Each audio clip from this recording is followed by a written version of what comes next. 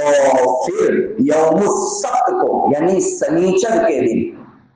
یہودیوں کے اندر سنیچر کا دن بہت قیمتی دن سمجھا جاتا ہے، بہت بابرکت دن سمجھا جاتا ہے، ان کے مذہب میں سنیچر کے دن کی بہت وقعت ہے۔ وہ دن یہودیوں کے لیے خالص اللہ کی عبادت کے لیے متعین کیا گیا تھا، اس میں کسی قسم کا کوئی کام بھی نہیں کر سکتے تھے، جس کا تذکرہ دوسرے پاروں کے اندر بھی بہت تفصیلاً موجود ہے۔ حتیٰ کہ اگر آپ مچھلی پکڑنے کا دھندا بھی کر رہے ہیں تو ایسی صورت میں سنیچر کے دن ان کے لیے مچھلی پکڑنے کا حکم بھی نہیں تھا، یعنی کسی قسم کا کوئی کام ہی نہیں کرنے کا، بلکہ خالص اللہ کی عبادت کے لیے وہ دن یہودیوں کے لیے متعین کیا گیا تھا، جس کو یوم السبت کہا جاتا ہے، ہفتے کا دن یعنی سنیچر کا دن۔ وہ کعب کہہ رہا ہے کہ اگر دوسری صورت منظور نہ ہو تو تیسری صورت یہ ہے کہ یوم السبت کو یعنی سنیچر کے دن